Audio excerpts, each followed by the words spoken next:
RMC After Marseille. François Pinet. Salut à tous les fans de l'OM, vous qui avez vibré sur les buts de Tony Cascarino, vous avez applaudi Amada Jambet, vous êtes au bon endroit, l'After Marseille, nouvel épisode avec notre amoureux de l'OM, Rémi Dumont. Ça va Rémi ? Ça va, bonjour tout le monde. Bonjour. Je suis amoureux de ton t-shirt aussi, et de toi forcément, parce que voilà, je présente l'After Marseille. Alors j'ai mis un maillot de l'OM, pour ceux qui ne nous voient pas, effectivement c'est un maillot que j'ai acheté moi-même avec mon argent, et un petit lien avec mon club de cœur, le FC Metz. Je sais pas si tu vois Rémi. Ah oui, Robert Pires, numéro 7 évidemment. Évidemment, voilà. Un autre qui a vibré sur les buts de Tony Cascarino, il était déjà vu à l'époque. Florent Germain, correspondant RMC à Marseille. Salut Flo. Salut les amis, salut à tous. La belle épopée en D2. Tu sais qu'il y a beaucoup de supporters marseillais qui ont de très très bons souvenirs malgré tout de ces 2 saisons en D2 avec effectivement des buts notamment de Cascarino, mais voilà, il y avait des déplacements un peu atypiques pour les supporters, donc pour certains c'est pas un si mauvais souvenir que ça. Ouais. C'est cette double saison un peu au purgatoire. Là. On pourrait en reparler d'ailleurs dans un podcast prochainement. Bonne idée. Voilà, là les vous le savez. De D2. Le podcast est à retrouver sur l'application RMC, sur toutes les plateformes bien sûr, mais aussi à la télé avec l'After Foot Télé. Donc pour voir ce maillot, pour voir Rémi Dumont en vrai par exemple, sur YouTube, sur les télés connectées et sur l'appli notamment Molotov. After Marseille consacré cette semaine à un joueur qui a marqué les esprits lors de la 30e journée. C'était contre Montpellier, un but du talon spectaculaire. Est-ce que ce but peut relancer Jonathan Rowe, puisque c'est de lui dont il s'agit, et lui permettre de finir la saison en boulet de canon? C'est la question qu'on va se poser dans ce podcast tout ensemble. D'abord, juste avant de parler de lui, un petit récap de sa saison, Rémi. Voilà, en termes de chiffres. Arrivé cet été, c'est 26 matchs, 3 buts et 3 passes décisives en 689 minutes. Donc c'est comme s'il avait joué seulement 8 matchs cette saison. Donc c'est pas des stats si déconnantes que ça, on va dire. Oui, alors c'est vrai qu'en termes de matchs, c'est pas mal. Après, le nombre de minutes jouées, ça s'est un peu étiolé. On va en parler justement de ce parcours un peu cabossé cette saison quand même. Comment tu juges, toi, Flo, dans un premier temps, cette saison? Je sais que tu aimes bien mettre des notes. Professeur Germain. Sur 10 ou sur 20 ? Sur 20, on note sur 20 ou pour un peu plus de finesse sur 20. Allez, vas-y. Écoute, est-ce qu'il a la moyenne déjà ? Je vais pas mettre une très bonne note au final parce que tu sais, c'est cette fameuse case où il y a un bilan de fin d'année ou de trimestre où on dit a des capacités mais a déçu sur la globalité. Et si on fait une note sur la saison, moi j'ai plutôt un avis où je reste sur ma fin concernant Jonathan Rowe. Donc je vais lui mettre un 11 ou un 12 parce que je pense qu'il mérite la moyenne. Peut-être qu'effectivement il aurait mérité plus de temps de jeu, mais au final, plus on cherche à comprendre pourquoi il a eu ce creux en plein milieu de saison, plus on a les mêmes retours, à savoir que c'est principalement de sa faute, dans le sens où il n'a pas toujours fait les efforts. Donc, c'est pour ça qu'en ce sens, il ne mérite pas une excellente note. Après, là où je reste sur ma fin, c'est que naïvement, j'y ai vraiment beaucoup cru. Et je ne reste pas uniquement sur le but qu'il met à Lyon, et qui est un peu le détonateur, voire le début de son aventure avec l'OM, parce qu'il est fantastique. Il est inattendu, la scène est belle quand il vient se jeter dans les bras de Roberto De Zerbi, mais honnêtement j'avais vu en lui moi des vraies capacités de percussion, et je me suis dit ça peut être vraiment une belle surprise, et c'est pour ça qu'au final si tu fais le bilan là, à 4 journées de la fin, je suis déçu. Déçu aussi, Rémi? Alors moi, plus qu'une note, je mettrais une attribution. Il y avait les félicitations, encouragement, avertissement. Moi je le mettrais juste en encouragement, un peu comme Flo, parce que en fait tu demandes à en voir plus parce que tu vois qu'il y a des capacités, mais pour l'instant on va dire que les copies elles sont pas parfaites, quoi. Elles sont pas parfaites. Lui-même d'ailleurs a avoué avoir eu des difficultés quand il est arrivé à l'Olympique de Marseille. Il a évoqué ces difficultés justement après la victoire face à Montpellier. C'était en zone mixte à l'issue de cette rencontre. Écoutez Jonathan Rowe. Honnêtement, ça a été dur pour moi. Toute la saison a été un challenge en venant de Norwich, de faire ma place, de répondre aux attentes. Je l'ai accepté, ça a été dur d'être mis sur le banc, ça m'a un peu touché. Je crois que tout le monde l'a vu, mais j'ai continué d'y croire. Même dans les jours où ça allait moins bien, j'ai gardé en tête l'objectif qu'on avait avec toute l'équipe. Et je ferai tout ce que je peux pour permettre à l'équipe d'atteindre cet objectif. Jonathan Rowe qui avoue que ça a été difficile. C'est pas forcément évident d'ailleurs de l'avouer comme ça, de dire qu'il a été touché. Fendre l'armure. C'est peut-être un message aussi à Roberto De Zerbi. On aura l'occasion de reparler de ce que pense Roberto De Zerbi de lui. Mais Flo, c'est vrai que cette déclaration, elle montre qu'il a encore envie, en tout cas. Elle montre aussi quelqu'un qui a été touché, comme il le dit. Je pense qu'il a des regrets, honnêtement, et peut-être que au fil d'une saison, on grandit, on a un peu plus de maturité, et on se retourne vers les mois précédents, et on se dit, ok, j'aurais peut-être dû faire plus d'efforts, parce que si effectivement il commence à retrouver du temps de jeu, et en plus à marquer, parce qu'il n'avait pas marqué depuis le 4 octobre, donc ça faisait quand même un long bail sans but, sans cette adrénaline de faire trembler les filets. C'est que depuis 15 jours, 3 semaines, il a eu peut-être un petit déclic, là où l'OM globalement a demandé à ses troupes de faire plus d'efforts, d'être vraiment focus sur la fin de saison, d'être dans la détermination. Lui, il a visiblement ce coup-ci entendu le message, et peut-être qu'il se dit qu'il y a un peu de gâchis pendant 4-5 mois de peut-être pas avoir répondu à l'investissement que demandait Roberto De Zerbi, parce qu'il en a beaucoup parlé. Moi, je me souviens du mois de octobre-novembre, où justement il avait commencé, Roberto De Zerbi, à avoir des premières petites déclats où il avait cité Jonathan Rowe, il parlait également de Brassier, de Wai, d'une petite brochette de joueurs qui selon lui n'avaient pas toujours la bonne implication. Je pense qu'il aurait dû peut-être avoir le déclic plus tôt, se réveiller plus tôt, Jonathan Rowe. Parce qu'il n'était pas loin vraiment d'assurer une place de titulaire, notamment en début de saison, et puis semble-t-il eu une cassure à un moment de la saison, Rémi. C'est ça, on s'est replongé dans le calendrier. Alors la cassure, elle intervient surtout contre Auxerre, la défaite 3 à domicile, parce qu'avant il est remplaçant en début de saison, mais avec des entrées en jeu à chaque fois plus ou moins de 10 minutes. Donc c'est un des remplaçants les plus utilisés au début. Il y a décisif. Oui, décisif notamment contre Lyon. Et puis après, face à Auxerre, donc au Vélodrome, défaite 3 en novembre. Il est titulaire, c'est la 11e journée. Il joue alors ailier gauche, il sera remplacé à la mi-temps. Et contre Lens, De Zerbi change de système, il passe en 3-4-2-1.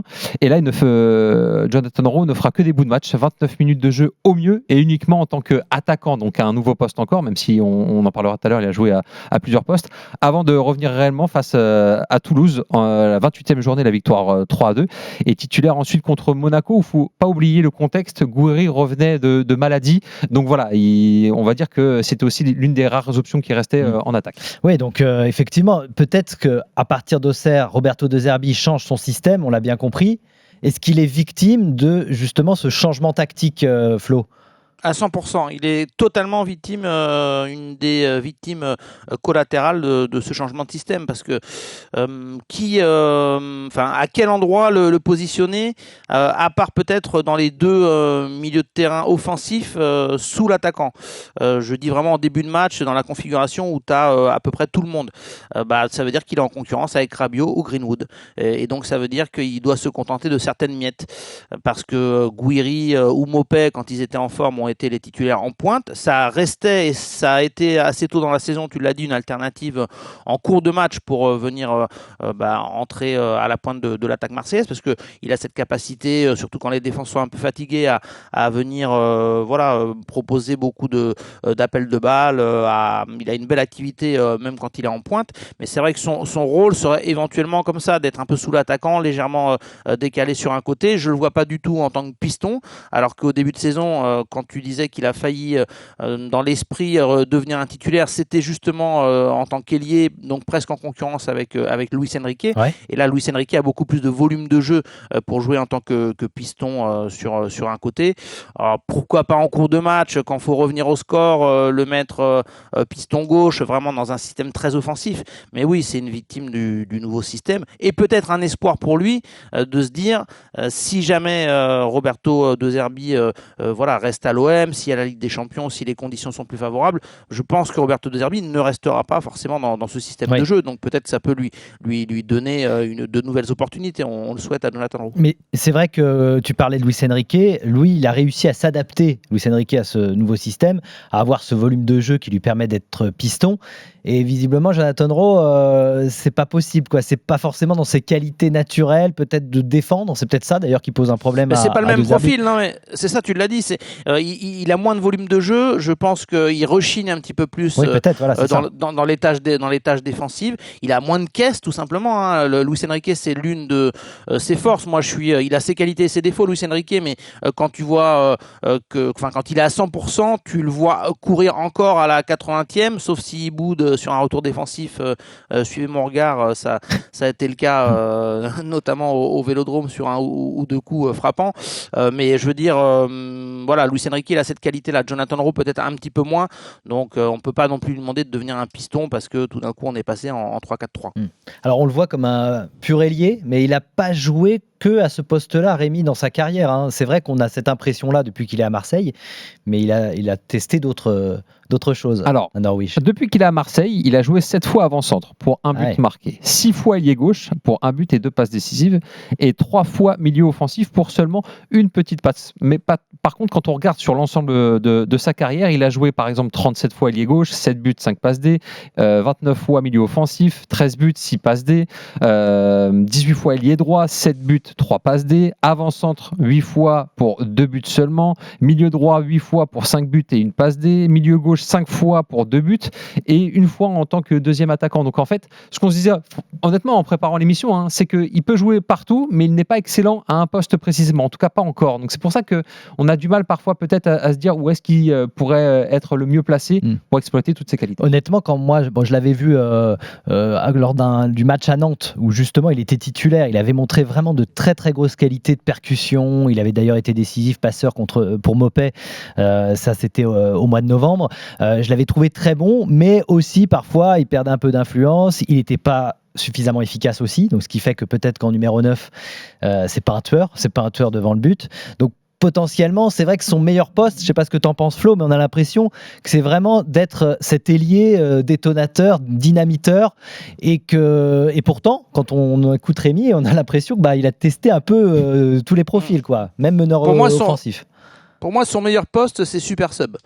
Donc, c'est un peu facile à dire. Oui, mais c'est pas forcément. C'est une qualité pour les entraîneurs, mais pour lui, ça va peut-être pas lui faire plaisir, effectivement. Alors, l'une des rares interviews qu'il a faites cette saison, c'était d'ailleurs avec nous pour RMC et BFM Marseille, et je lui avais employé ce terme de super sub. Lui, il en avait souri, mais aussi, faut se remémorer, c'était une dizaine de jours après le but à Lyon. Donc forcément, c'était le début de saison, ça commençait à sourire. Lui, il avait l'impression que son aventure à Marseille venait de naître, donc il était sur une pente ascendante et positive. Là, au fil de la saison et encore plus maintenant fin avril, on se dit que faire de lui un super sub, ça peut vouloir tout dire et rien dire. C'est-à-dire que ça lui rend pas forcément service parce que tu l'as dit, on sait plus trop à quel poste du coup il peut jouer. S'il entre en pointe parce qu'il faut suppléer Gouiri ou Mopé, il faut dépanner pour renforcer le milieu de terrain. Donc on sait plus trop. Je pense honnêtement que cette saison aussi ça peut le renforcer peut-être dans son apprentissage. Il ne faut pas oublier, on l'a dit en tout début de podcast, que ça reste un jeune joueur qui on plaisantait avec la D2 et les saisons olympiennes en deuxième division. Il vient de deuxième division, du deuxième échelon anglais. Il avait certes fait une très très bonne saison l'année passée avec des stats très, très intéressantes, une douzaine de buts, 2 passes décisives. Ça restait quand même un joueur qui était en confiance à ce niveau-là. Mais j'ose espérer et on l'a vu l'année dernière avec des joueurs comme Iliman Ndiaye ou Ismail Assar, qu'il y a un petit gap entre l'exigence, voire tout simplement la qualité que tu demandes quand tu joues le haut de tableau en France et la deuxième division anglaise. Donc moi j'espère honnêtement qu'il va rester à l'OM et que cette saison lui servira d'apprentissage. Ça me vexera un petit peu. Là je resterai vraiment sur ma faim s'il part cet été et qu'on voit pas de quoi il est véritablement capable. Alors on va parler de son avenir, mais Rémi, toi tu le vois justement évoluer dans son style de jeu. Est-ce que tu vois qu'il a des qualités, peut-être que d'autres ne voient pas, toi qui regardes tous les matchs de l'Olympique de Marseille, qui pourraient lui permettre peut-être de s'installer durablement dans cette équipe de l'OM? Alors je vois 2 qualités vraiment qui se dégagent. C'est mentalement, alors ça peut peut-être paraître bizarre quand on vient d'entendre Flo par rapport à les efforts qu'il pouvait pas forcément faire à l'entraînement, mais je vois qu'il a quand même 21 ans, il aura 22 le 30 avril prochain, donc ça reste un jeune joueur, mais pour arriver à l'OM, pour faire des entrées aussi fracassantes qu'il a pu faire contre Lyon, mais surtout pour montrer et vouloir se montrer, parce que jouer numéro 9 à l'OM en cours de match, c'est pas non plus ce qu'il y a de plus évident à faire. Et lui, j'ai pas l'impression qu'il rechigne à faire ça. Et la qualité technique, quand on regarde ses buts, alors il y a évidemment celui contre Lyon où certes il est frais parce qu'il vient de rentrer, mais il marque un but exceptionnel. Et puis le but qu'il marque contre Montpellier, faut pouvoir y penser avant de réaliser l'action, et puis il faut pouvoir justement le faire. Et c'est ce qu'il a fait. Et je trouve que il est assez technique comme joueur. Et pour moi, je pense que comme Flo, je resterai sur ma fin s'il venait à partir, en tout cas pas rester à l'OM, parce qu'il est prêt avec option d'achat, mais ça on y reviendra. Parce que je pense qu'il a d'énormes qualités. Et les qualités d'un neuf, par exemple, tu le vois toi en neuf? Non, pour moi c'est ailier gauche, mais pour ça il faudrait peut-être changer de système, parce que comme le disait Flo, moi si dans le système actuel de Zerbi, pour moi c'est à la place de Rabiot, mais Rabiot il est trop costaud pour le moment. Oui, ou alors effectivement descendre Rabiot d'un cran, mais voilà, il faudra faire des choix. Oui, parce qu'après tu as Hubert, tu as éventuellement Rongier, Benasser, il y a du monde au milieu de terrain. D'ailleurs, Roberto De Zerbi l'a dit, il a plutôt été victime de la concurrence selon lui. C'était ses termes il y a une dizaine de jours, quand il a été questionné sur le retour un peu au premier plan, ou en tout cas dans les petits papiers de Jonathan Rowe.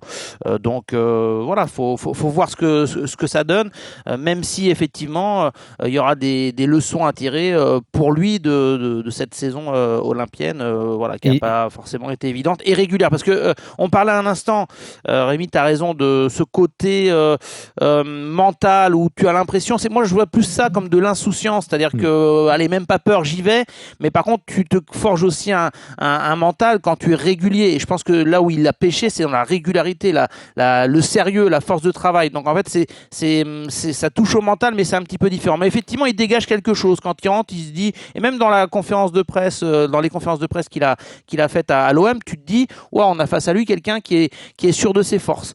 Donc c'est vrai qu'il a au moins cette détermination et cette envie d'en découdre. Et bien justement, tiens, passe décisive parfaite de Flo Germain pour écouter Jonathan Rowe. C'était lors de son arrivée, et ça va confirmer ce qu'on disait sur son mental. Il avait envie de s'imposer, c'était vraiment au moment de son arrivée. Écoutez. Alors oui, je pense que c'est un pas en avant dans ma carrière. Honnêtement, c'est l'un des meilleurs championnats d'Europe. Je suis quelqu'un d'ambitieux, donc j'ai vraiment envie de pouvoir me faire une place ici. Après, je pense que tout le monde approche les défis d'une manière différente. Il y a des gens qui mettent plus de temps à s'adapter. Moi, ce que je veux, c'est vraiment être préparé au mieux mentalement avant de pouvoir ensuite performer au mieux. J'ai fait confiance au processus. Je me fais confiance à moi. Je sais dont je suis capable. Voilà, c'était en répondant à une question de l'excellent Florent Germain. Tu le connais, non, Rémi? Je l'adore. Ouais, il est super. Il pose des super questions à chaque fois. Non, mais il peut t'envoyer un t-shirt dédicacé, je le connais bien. N'hésite pas à lui demander. On entendait justement Jonathan Rowe sur son caractère. On a vu plein de jeunes se casser les dents à l'OM. On ne va pas remonter si loin. Eli Wahi, il n'y a pas si longtemps. Est-ce que vous pensez justement qu'il peut éviter d'avoir le syndrome Eli Wahi, Flo? Est-ce que tu penses que justement il est fait peut-être différemment, il va résister? Je pense. Oui, je pense. Enfin, en tout cas, avec tout le respect que j'ai pour Eli Wahi, parce qu'il a montré aussi de belles choses à Montpellier, au moins sur une grosse saison. Et je le souhaite à Jonathan Rowe d'avoir les stats qu'a eu Eli Wahi au moins sur une saison en Ligue 1.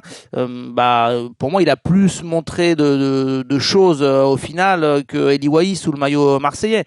Donc oui, il y a quelques similitudes. Peut-être que il n'a pas fait tous les efforts. En tout cas, c'est pas moi qui le dis. C'est Roberto De Zerbi. Et là-dessus, les dirigeants sont totalement en phase, parce que du côté de l'OM, Mehdi Benatia était quand même très très content de l'avoir déniché, et c'était censé être une trouvaille ou une belle promesse, et on estime à tous les étages du club que il a peut-être pas répondu dans l'investissement à tout ça. Donc oui, il y a une similitude avec Eli Wahi, mais c'est là où j'aimerais qu'il se perde pas. On en revient à ce qu'on disait à l'instant.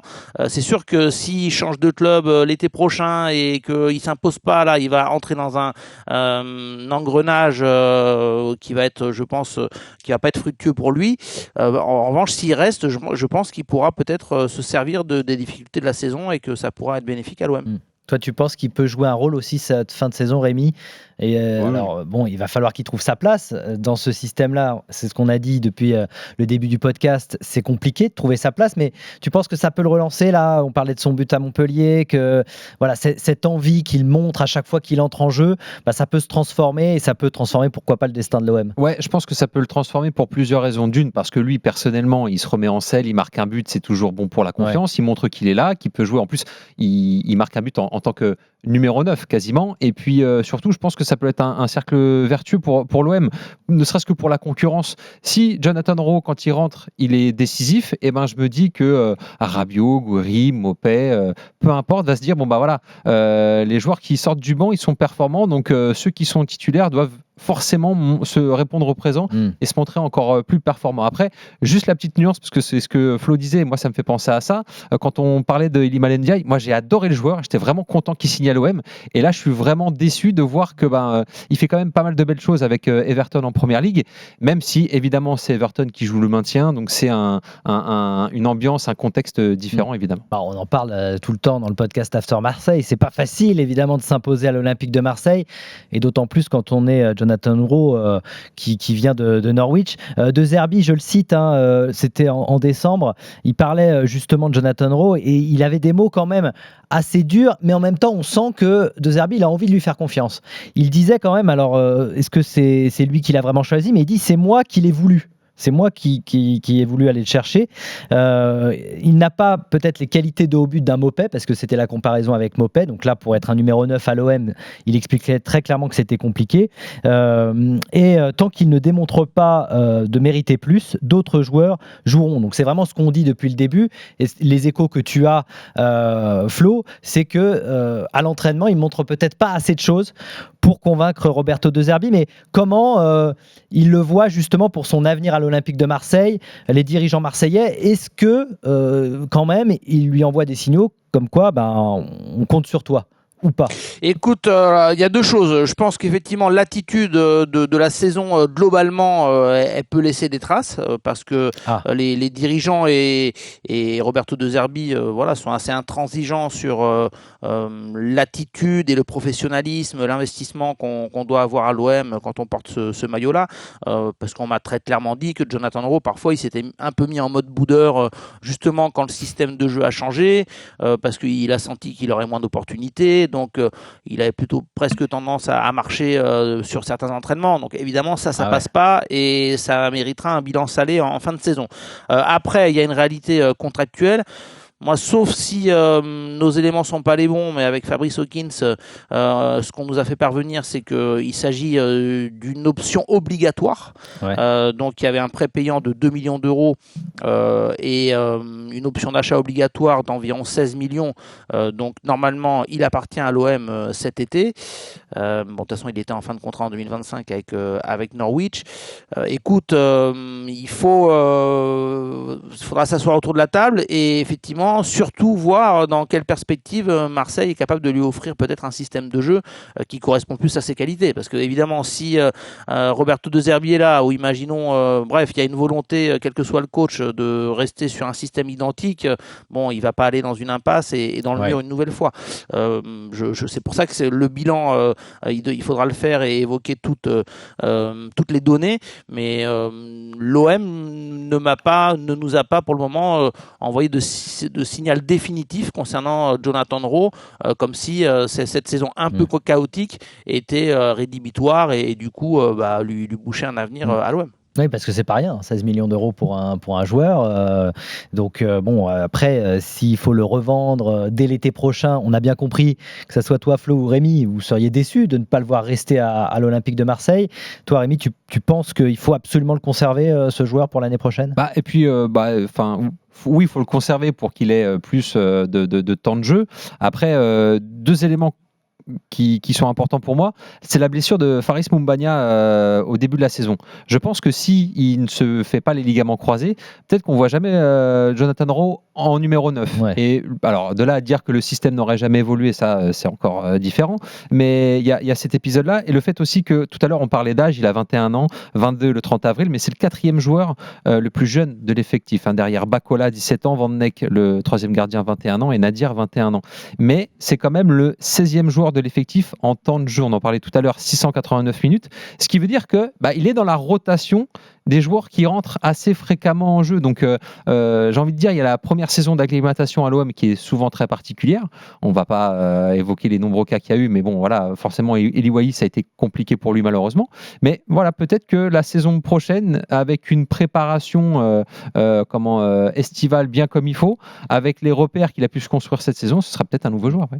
Bon, on a l'impression, en tout cas, à vous entendre, qu'il a une marge de progression, qu'il n'a pas encore tout montré. Ça, c'est très clair à l'Olympique de Marseille, mais peut-être qu'il va pouvoir les montrer pour cette fin de saison. Et François, ça reste un joueur, quand il entre en jeu, notamment sur les matchs au Vélodrome, c'est un joueur, je sens que les supporters en attendent un petit frisson. Tu sais, il y a des joueurs parfois qui laissent le public un peu indifférent ou voilà, sceptique. Là, Jonathan Rowe, avec ses défauts et ses qualités, tu te dis en général, il peut se passer quelque chose. Il peut aller percuter, il peut aller provoquer un penalty. Il y a eu beaucoup d'histoires aussi autour de certaines actions contre Lille, contre Strasbourg, qui auraient pu valoir un penalty. Peut-être que ça pouvait aussi, tu vois, il aurait peut-être eu 14 s'il avait obtenu au lieu d'avoir 11 ou 12 sur 20, il aurait peut-être eu 14 s'il avait obtenu ces 2 penaltys. Donc tout ça, c'est de la faute de l'arbitrage. Voilà, c'est tout ce bon, voilà, on a commencé à 11, on finit à 14, vous l'avez compris avec Flo Germain, faut attendre un petit peu, c'est tout, mais il est pas si dur que ça. Merci beaucoup Flo, merci. Ciao les amis. Et à très bientôt Merci, pour un nouveau numéro d'After Marseille. Merci beaucoup Rémi C'est à toi. de m'avoir accompagné. Merci à Roxane, à Baptiste pour l'édition, merci à toutes les équipes techniques en régie. D'autres épisodes d'After Marseille à retrouver, vous le savez, sur l'appli RMC, et pensez à vous abonner bien sûr pour ne rien rater. À bientôt, salut. RMC After Marseille.